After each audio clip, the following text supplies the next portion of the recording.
Hey guys, welcome back to the Darkest Dungeon. So what did we do last time? A ton of stuff. Man, what a mess. Our guys suffered a bunch of stress. And we unlocked a couple buildings. We unlocked the guild. Make no mistake, we will face ever greater threats. Our soldiers must be ready. So the guild is a location where you can go ahead and upgrade the abilities of your people. So, twofold. The first one is, right, you upgrade their abilities. The second one is you can teach them the abilities that their class has that they don't start with. So, Raynell came with Smite and Zealous Accusation, Stunning Blow, and Bulwark of Faith. Another Crusader might come with Smite, Battle Heal, Holy Lance, and Inspiring Cry.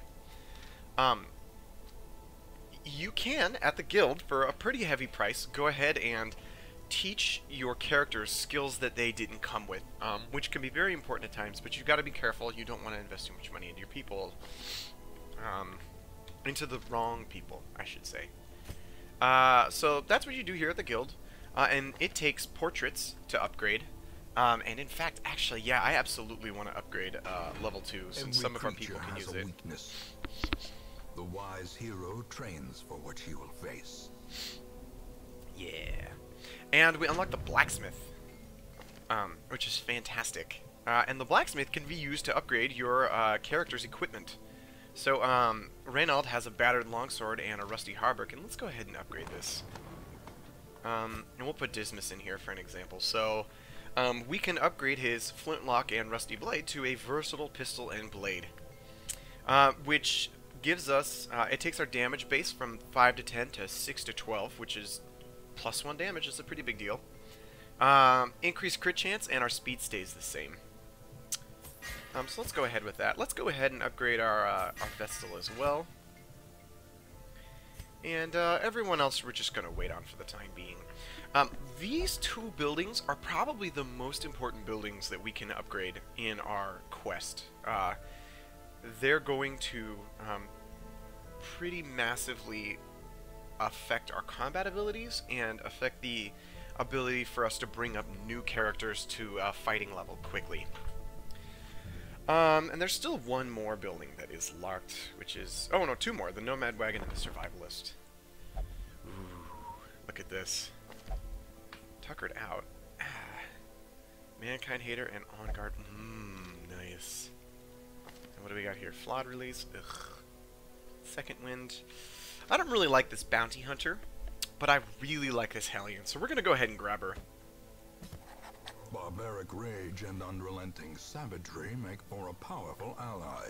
Yeah. Oh, and we still haven't unlocked the Sanitarium. Drat. So, fortunately, the Caretaker isn't in the same place that Reynald wants to go, so we're going to drop him off.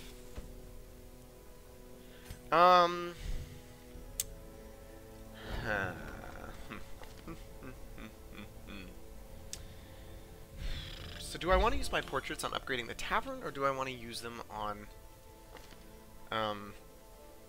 upgrading the guild? I think I'm going to go for the tavern for now. I could really use some stress recovery. Await those who cross the threshold with coin in hand. And this is going to put our upgrades behind quite a bit, but it's going to save us 16%, so like 170 gold the first time we use it. I'm going to wait. I definitely want those guild upgrades. Let's go ahead and leave him in the bar. And I think we're okay for now. We've got the Defender's Seal. Alright, so. Nice, we have unlocked the Wield. Oh wow, look at that upgrade. So it's very rare to find a trinket that actually doesn't have some kind of negative to it. So that's pretty good. And the Wield is also a fantastic location because it will give you deeds, which upgrade the blacksmith.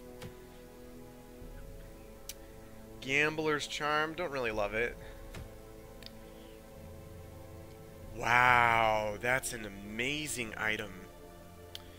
Do we have a group that can successfully enter the ruins? Let's look. Since we don't really have the option on how we're going to build our party right now, I don't think, let's go ahead and build that first. So we got a Hellion. And the Hellion is kind of like a Berserker class. They have decent speed, really high damage, and a lot of their abilities do big bonus damage, but it debuffs them over time. So, this isn't too bad. She comes with Iron Swan, which is fantastic. Well, I guess we might as well bring our stupid Arbalest. Maybe we'll go to the Weald. That gives us a good reason to go to the Weald. We'll do something like that. That's an okay list. We could take the Abomination, but I'm actually kind of scared to take him right now. Because he basically just does a lot of stress. That's it. He does a lot of stress to your people. Well, I guess we could put, we could do this as our list. Drop the Arbalest, and then put in, the Abomination here. Ah, I forgot. Right.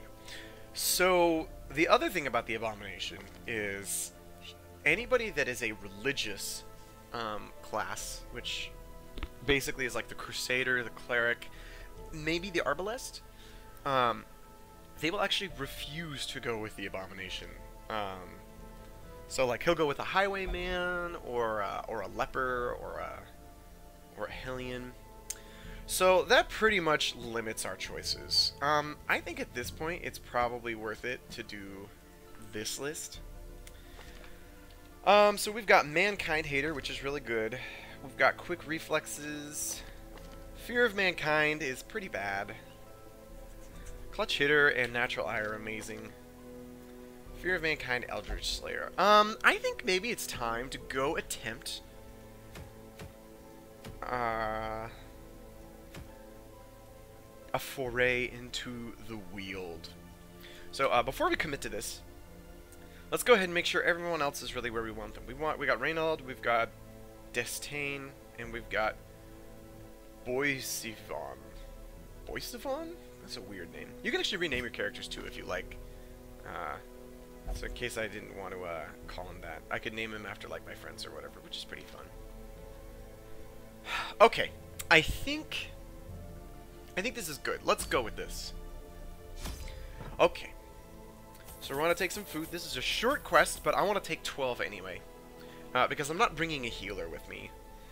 The Arbalest actually does have a heal ability, but it's not very strong. So we're going to hold off on that. And we've got some torches. And we'll take some extra torches, because our group is kind of low level. I think we have 2 level 0s and 2 level 1s. Let's take 1 skeleton key. Anti-venom is pretty darn important here. Actually, I'm going to take a 3rd one even. Because you can use it both as a curio response and also to remove blight, and there's a lot of blight in the Weald. Let's grab a 2nd bandage. 2 shovels.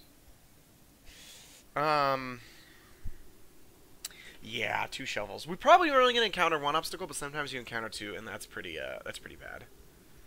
And I don't think we need any holy water.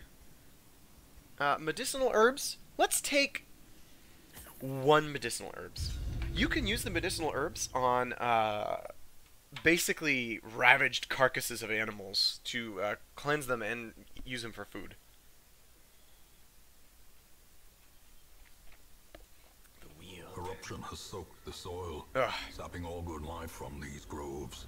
So we have a Let us split burn layout. out this evil. And we're going to have to check the left side and also the right side because we need to complete 100% of room battles.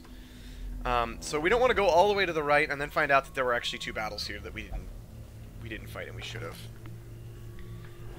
Interesting. Oh, hold on, give me a second. I gotta reset my recording here real quick. Okay. We're back. An old tree. Now you can use anti-venom on this. It protects you from the poisonous sap, and look at that, we got 2 deeds. Excellent. Deeds are fantastic. That'll help us upgrade our blacksmith, which will really pay massive dividends in the long run.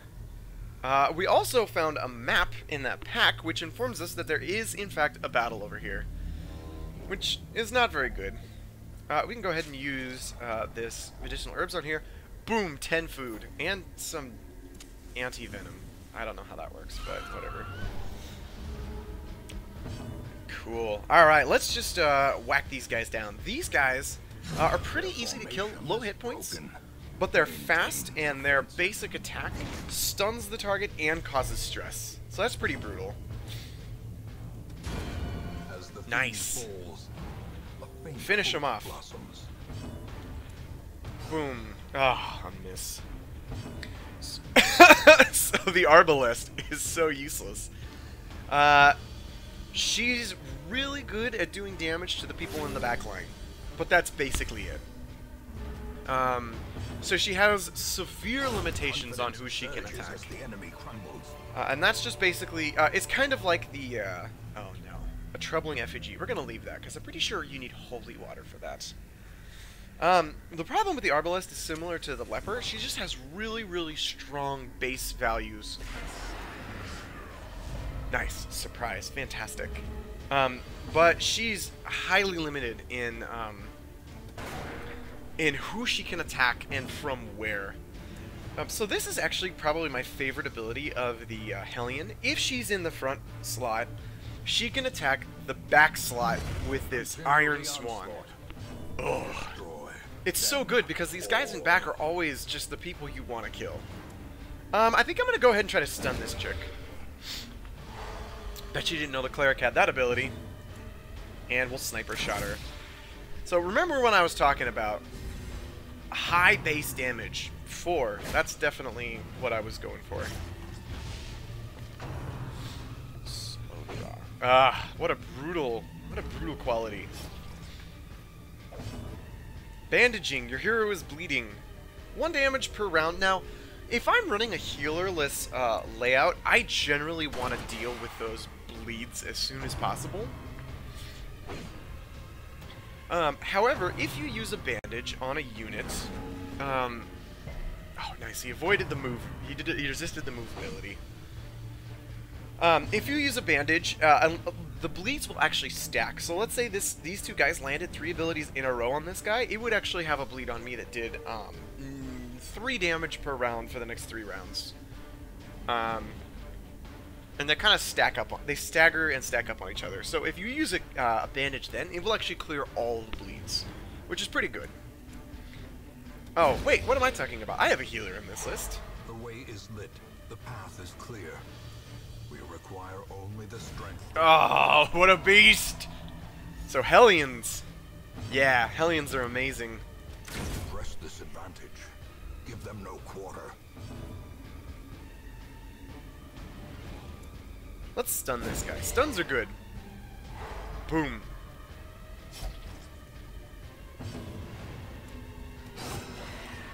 Good. He's stunned, right? Yeah.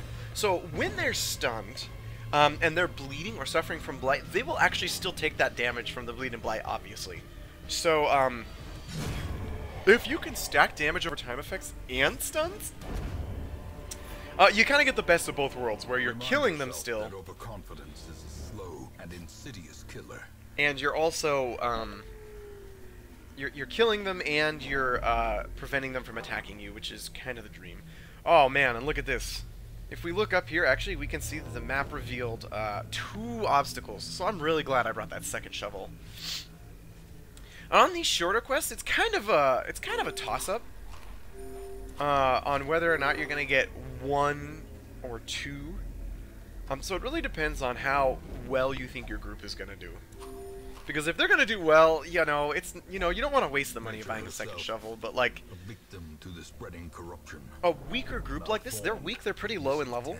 I do want to bring. I really can't risk not having that second shovel. So this is an empty room, as our scouting revealed. But there's a battle immediately after that. Another quick note is generally the battles in the rooms will be a little bit more higher caliber than the hallway battles. So this is a hallway battle. Where is it? And 4 maggots. What if I use breakthrough? Will I actually kill these guys? I might. Let's do it. Okay, so I didn't kill them. However, I opened them up to being killed by Grape Shot Blast. So I comboed the triple AoE damage. Nice. That's fantastic. Look at that. I love it when you find synergy with characters. It's the greatest. Oh no. Look. But a victory nonetheless. Look. A 3rd obstacle. Oh, that's brutal, man. 3 obstacles on a short quest. Come on, man. Come on, man. What are we at on light?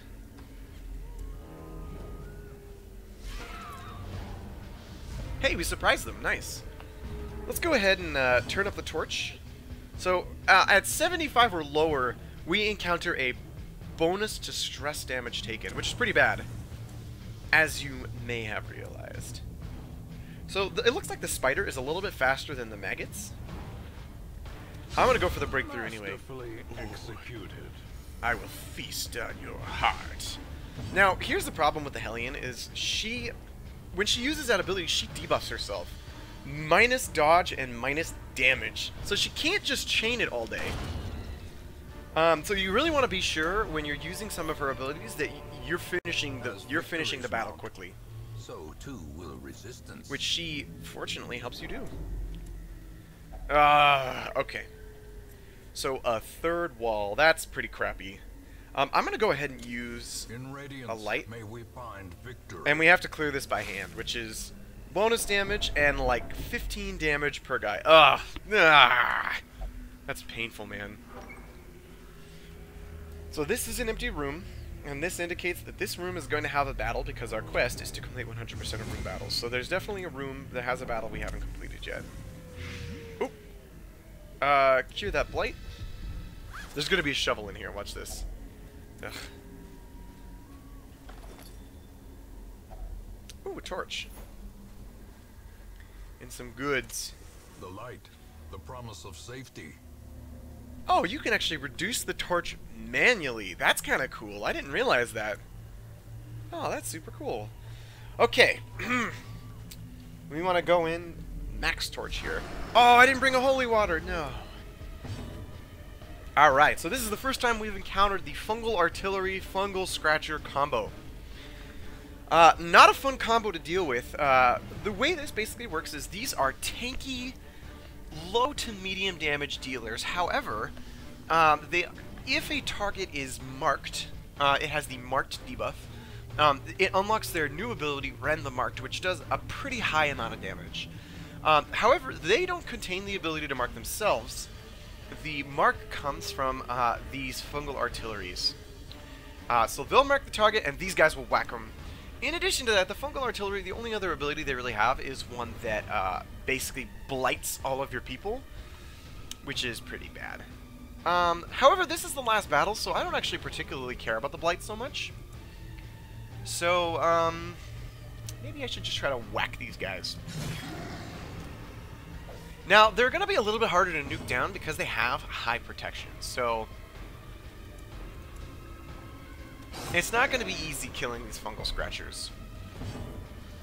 Another note is that it's basically a 2-turn combo. You've got to land the mark, and then you've got to land...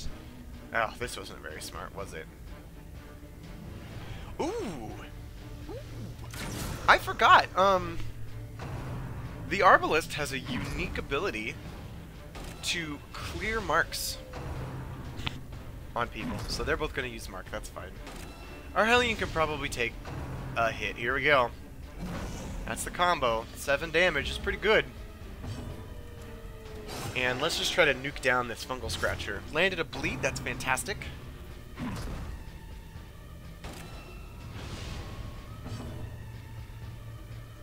And here we go. This is a unique ability that the Arbalest has, is Rallying Flare. It clears stun on a target, and it clears the mark. Boom! Look at that. Now she's not marked anymore. Oh, that's super good. I've never actually used that before. So now he just has to use Groping Swipe, which is... Notice, I mean, I think what he hit for 7 earlier? Cool. So that puts him in the doghouse, because the bleed from Dismas is going to take 2 damage per turn. I'm going to go ahead and leave this blight on her.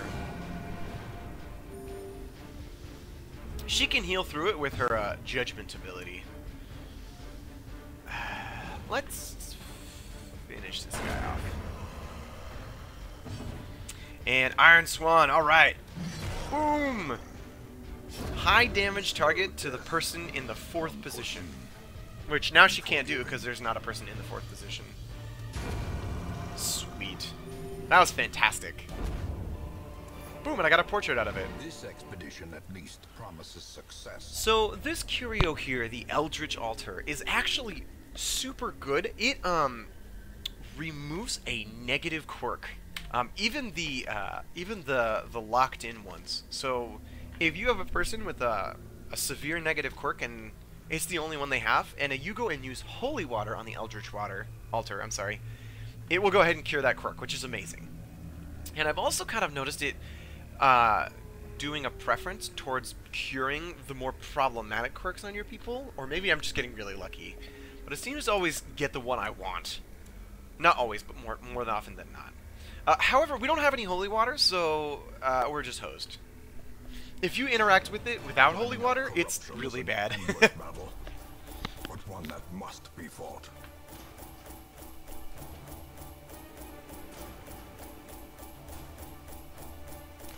Boom. So, ooh, sapphires are worth 1,000 gold each. So that was a pretty good run. We got 4 deeds, and then 2 more. We got a portrait, we got 3,000 gold, and we got this crest. Alright, what do we got for quirks? Boom, looks like Dismas is level 2. He got Slugger, which is not bad. And Clutch Hitter. Nice. That's okay. Bonus crit is always good. Crit chance is super good, because every time you crit, you will relieve stress on your heroes. Absent in the sunken faces of passers-by. A glimmer of hope. Fantastic. So it looks like Destain, while gambling, became addicted to the thrill of gambling. So from now on, he will only gamble in the tavern, or in town at all. He won't do any other thing. He won't even go to the Abbey, which is pretty bad. But we can go remove that at the Sanitarium if you really care, which I think we've got higher priorities right now. So that's not too bad. Looks like he's not allowed to gamble. And wow, look at that. He's got so many positive quirks already. And we finally unlocked the Sanitarium, which is one of the best locations. And I'm actually going to go ahead and... The front line of this war is not in the dungeon, 20. but rather inside the mind. I definitely want to upgrade the second cell here so I can put 2 people in at once. But it's going to be quite a bit of busts to do so. So that might be a little while. But, you know, overall, we came out of that pretty good. The only thing we really suffered from was that 3rd rubble that we had to deal with. So that was kind of lame. And then, you know, she suffered a medium amount of stress. Now, just in closing, here's a really important note, is that generally if you send a level 0 guy on a level 1 quest, he's actually going to suffer more stress than a level 1 guy on a level 1 quest, or a level 2 guy on a level 1 quest.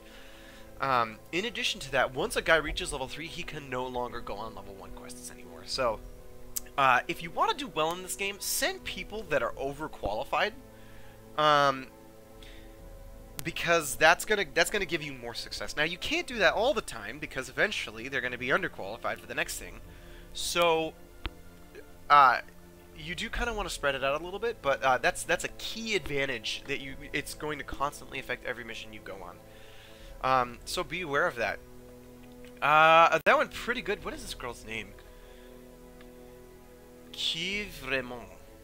Is that right? Kiev Raymond.